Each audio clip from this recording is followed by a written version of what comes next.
Shalom saudara, terima kasih, sungguh luar biasa. Allah terus bekerja di dalam setiap kehidupan kita ya. Menjangkau setiap kehidupan kita semua. Baik yang hari ini, yang hadir di tempat ini, maupun saudara yang memperhatikan atau yang mengikuti live streaming ini secara online ibadah ini. Terima kasih. Saudara, saya beberapa minggu yang lalu membeli buah pisang.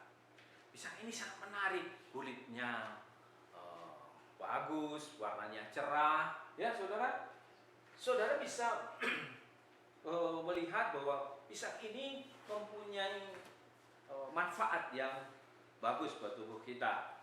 Tapi beberapa hari kemudian ada dua buah yang masih tersisa. Saya kaget melihat, warnanya sudah tidak menarik sewaktu saya beli. Mungkin kalau begini saudara minat enggak ya? Kalau dikasih mungkin saya kasih kepada saudara. Tentu saudara lagi, kenapa saya dikasih malah yang jelek ya? Yang busuk dikasih orang. Tentunya tampilannya karena buruk. Ya, tampilannya tidak menarik lagi. Saya juga ragu, ini mau dimakan masih enak enggak ya? Atau sudah busuk? Saya harus periksa terlebih dahulu. Ya, masalah tampilan, performa dalam ini tentunya wanita lah yang paling jago ya. Wanita, ini urusannya wanita, tapi juga ada yang laki-laki atau pria yang mengurus wajahnya. Lah kalau sekarang itu sudah banyak iklan-iklan yang membuat wajah ini glowing. Sudah tahu ya, bercahaya, bersinar. Itu disukai oleh para wanita ya. Supaya membuat wajahnya bersinar, bercahaya, glowing. Nah, saudara bagaimana caranya wajah itu menjadi glowing? Saya coba searching ya.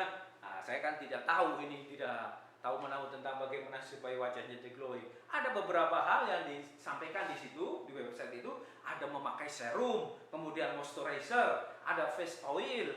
Nah, ada juga radiance mask. Saudara tahu apa itu? Masker wajah. Wajahnya dikasih masker supaya kelihatan bercahaya, bersinar, glowing. Saudara, hari-hari ini tidak hanya wanita yang pakai masker, anak-anak, orang tua, sampai yang sudah lanjut usia juga pakai masker. Kenapa? Mereka mau glowing, saudara? Enggak, karena untuk menjaga paparan daripada virus COVID-19 ini. Ya, bukan supaya wajahnya bersinar, bercahaya, supaya glowing, tetapi apa? Menjaga paparan dari virus ini untuk masuk ke dalam tubuh kita. Sebenarnya apa yang dikatakan firman Tuhan tentang kehidupan ini, seluruh kehidupan kita ini glowing atau bercahaya. Firman Tuhan di dalam Matius pasal 5 ayat 14 sampai 16 dikatakan, kamu adalah terang dunia. Demikianlah hendaknya terangmu bercahaya di depan orang, supaya mereka melihat perbuatanmu yang baik dan memuliakan Allah, memuliakan Bapa di surga. Inilah yang dikatakan firman Tuhan, bahwa kehidupan kita ini bukan cuma wajah yang glowing, tapi seluruh kehidupan kita harus glowing, bercahaya. Dan cahaya itu bisa dilihat oleh orang lain. Itu perbuatan baik kita.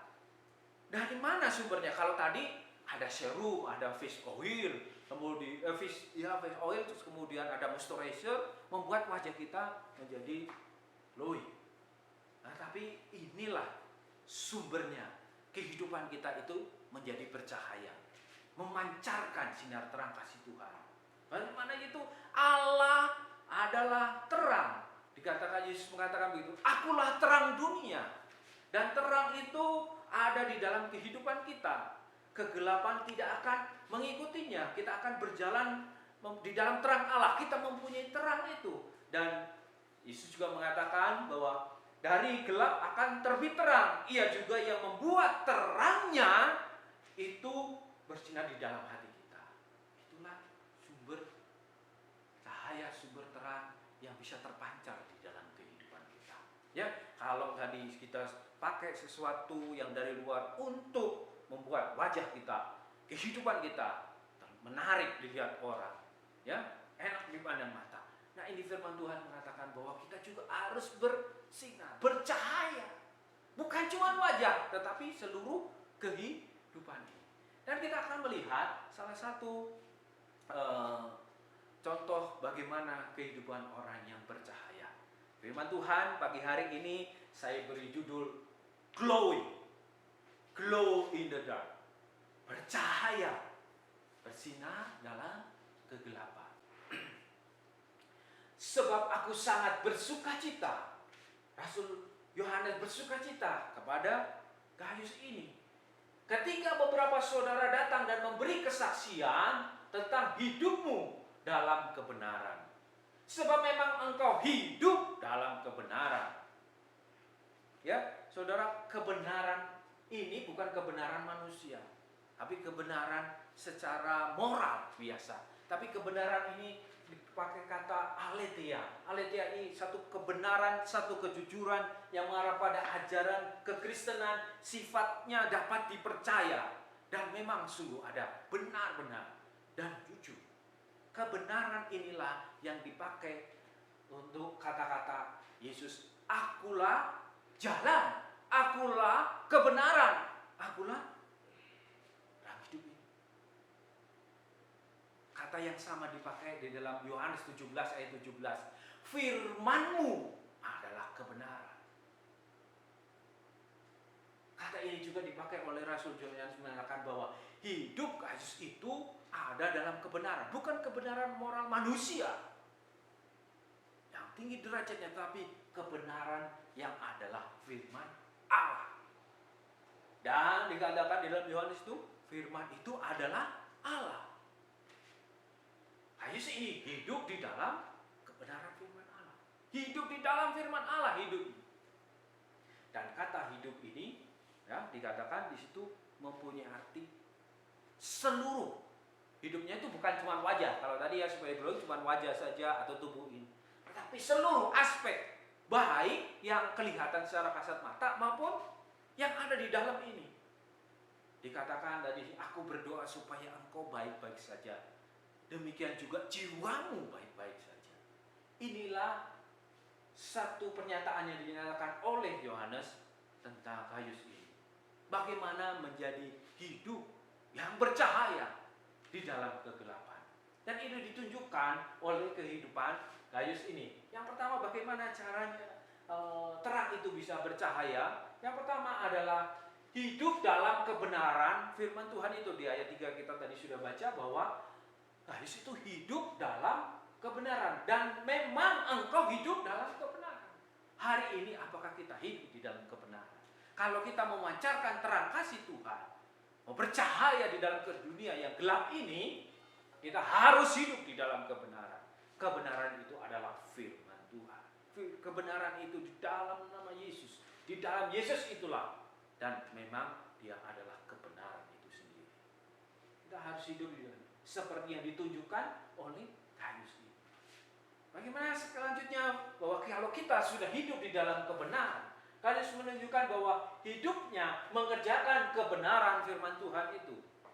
Gayus di ayat pasal 5, saudara, di ayat yang kelima, saudaraku yang kekasih, engkau bertindak sebagai orang percaya, di mana engkau berbuat segala sesuatu untuk saudara-saudara, sekalipun mereka adalah orang-orang asing. Hidup di dalam kebenaran yang ditampakkan, dimunculkan oleh Gayus ini. Dia sudah percaya firman Tuhan, sudah percaya terang itu, sudah percaya dalam kehidupannya itu, terus dikerjakan dengan mengambil satu tindakan. Engkau bertindak sebagai orang percaya. Apakah tindakan kita menyatakan bahwa kita hari ini percaya pada Yesus? Saya mau mengundang bagi saudara-saudara semua yang hari ini belum punya firman itu, belum punya Yesus itu, mari kita juga mengundang semuanya untuk mempercayai Yesus Kristus, sang terang. Akulah terang dunia ini. Tidak ada manusia, nabi sehebat apapun yang pernah ada di muka bumi ini, yang berkata di dalam hidupnya, akulah terang dunia. Tidak ada. Hanya Yesus saja. Hari ini kita mau bertindak percaya. Saudara-saudara semua mau bertindak percaya? Percaya pada Yesus adalah Tuhan dan Juru Selamat? Saya mengundang hari ini bagi mereka yang belum percaya, bertindaklah. Percayalah kepada terang itu. Percayalah kepada Yesus. Seperti Gayus ini percaya di dalam kehidupannya. Dan dia melakukannya, bahkan menolong saudara-saudaranya. Dikerjakan, imannya itu dikerjakan. Kebenaran yang dia mengerti, yang percaya itu dikerjakan di dalam hidupnya. Ya, dan ketika supaya bagaimana cara yang kita terang itu bercahaya dan dilihat oleh banyak orang, yaitu kita hidup bersaksi tentang kebenaran firman itu. Sebab memang engkau hidup dalam kebenaran. Yang bersaksi di dalam Yesus, menceritakan, menyaksikan sang firman itu. Ayat 6 katakan, mereka telah memberi kesaksian di hadapan jemaat tentang kasih-Mu, baik benar perbuatanmu, jikalau engkau menolong mereka dalam perjalanan mereka dengan suatu cara yang berkenan kepada Allah. Inilah gambaran seorang yang bercahaya di dalam kemuliaan Tuhan. Dia hidup di dalam kebenaran itu. Dia hidup di dalam terang itu. Kemudian dia mengerjakan, bertindak di dalam kebenaran itu. Dan dia menyaksikan, memberitakan tentang kebenaran itu, tentang terang itu di dalam hidupnya. Nah, bagaimana dengan kita sekarang ini? Kalau kita sudah tahu bahwa kita hidup di dalam Kristus, apakah kita hanya memilih? Kan untuk menjadi glowing itu kan pilihan. Orang memilih kan? Bisa tidak. Tetapi ini menjadi satu keharusan, dikatakan kita wajib menerima orang-orang yang demikian supaya kita boleh mengambil bagian dalam pekerjaan mereka untuk kebenaran. Firman Tuhan hari ini menyatakan bahwa kita wajib hidupnya seperti kamu adalah terang dunia. Tidak bisa tidak. Pasti harus memancarkan. Karena di dalam dia kita hidup. Dan terang manusia ada di dalam terang manusia itu sendiri. Terang itu bercahaya di dalam kegelapan. Dan kegelapan itu tidak menguasainya. Inilah yang menjadi kehendak daripada firman Tuhan pada pagi hari ini. Kalau kita sudah tahu bahwa kita hidup di dalam kebenaran itu, kebenaran sang terang itu, kita wajib mengerjakannya, wajib memberitakannya. Itulah kehidupan yang membawa terang kemuliaan bagi nama Tuhan. Memang kamu dahulu adalah kegelapan, tetapi sekarang kamu adalah terang di dalam Tuhan. Sebab itu hiduplah sebagai anak-anak terang. Ini jelas firman Tuhan mengatakan bagaimana kita hidup di dalam terang, bercahaya di dalam kegelapan. Glow in the dark. Dicontohkan oleh Gayus tadi ya saudara, bahwa hidupnya di dalam kebenaran, di dalam terang itu dia mengerjakan dan menyaksikan kehidupannya lewat perbuatannya, tindakan dan bersaksi atas nama Tuhan. Saudara, saya mau akhiri firman Tuhan pagi hari ini, percaya di dalam dunia yang gelap karena Tuhan Yesus adalah sumber terang bagi semua orang. Oleh sebab itu, dalam semua aspek kehidupan kita harus wajib hidup di dalam terang itu, mengerjakan tentang terang itu, mengerjakan kebenaran firman Tuhan itu, dan kita menyaksikan tentang kebenaran atau terang itu. Itulah gambaran hidup yang glowing, hidup yang bercahaya di dalam banyak orang. Hari-hari ini banyak orang di dalam kegelapan. Orang mengalami kegelapan bukan karena tidak ada lampu, bukan karena tidak ada cahaya, tapi mereka dalam kegelapan tidak tahu ada akhirnya, bahwa sampai hari ini virus pandemi ini bagaimana. Mereka bahkan yang ter-PHK tidak bisa bekerja, kehidupannya seolah-olah gelap, mengalami kegelapan. Mereka yang tidak bisa bekerja, mereka tidak bisa bersekolah, bahkan banyak hal, pabrik-pabrik ada yang menutupnya, ya. Banyak hal yang terjadi dan mereka tidak melihat secara harapan itu. Inilah kesempatannya untuk memberitakan Yesus sang terang itu. Dia akan memberikan jalan keluar. Jika mengalami sesuatu yang buruk pun, kita tetap mempunyai satu keselamatan di dalam kehidupan kita, yaitu terang Allah.